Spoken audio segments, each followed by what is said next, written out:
Street Genius, Part 36. The second layer of the self awareness onion is an ability to ask why we feel certain emotions.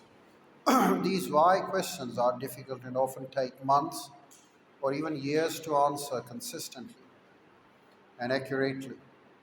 Most people need to go to some sort of therapist just to hear these questions asked for the first time.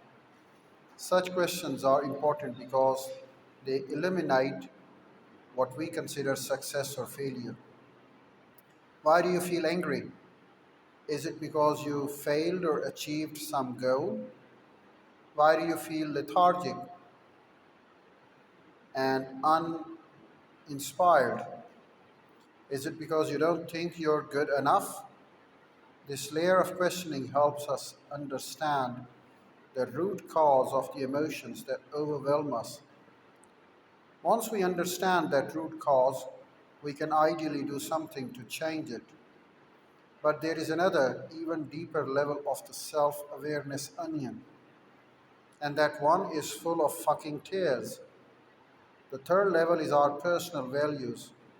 Why do I consider this to be a success or a failure? Or am I choosing to measure myself?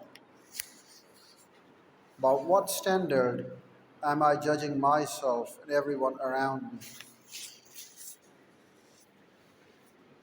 This level, which takes constant questioning and efforts, is incredibly difficult to reach. But it's the most important because our values determine the nature of our problems. And the nature of our problems determines the quality of our lives. Values underlie everything we are and do. If what we value is unhelpful, if what we consider success or failure is poorly chosen, then everything based upon those values, the thoughts, the emotions, the day to day feelings, will all be out of whack. Everything we think, feel about a situation ultimately comes back to how valuable we perceive it to be.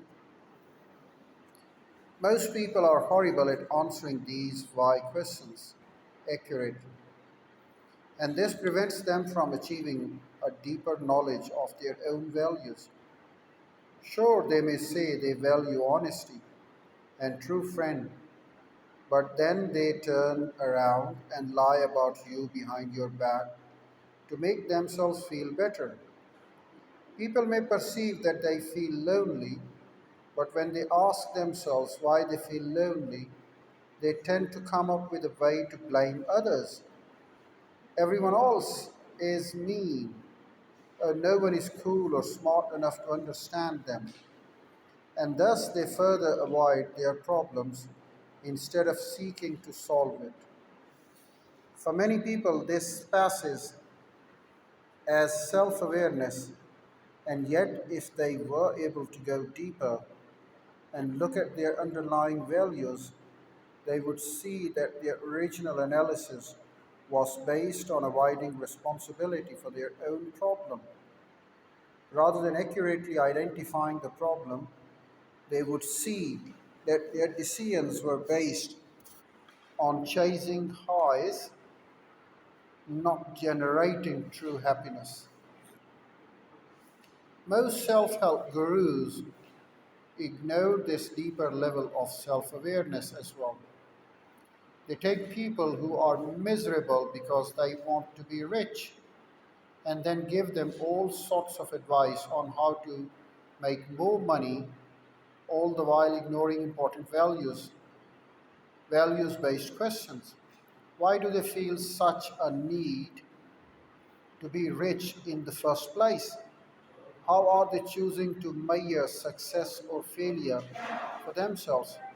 Is it not perhaps some particular value that's the root cause of their unhappiness and not the fact that they don't drive a Bentley yet, as could be the answer?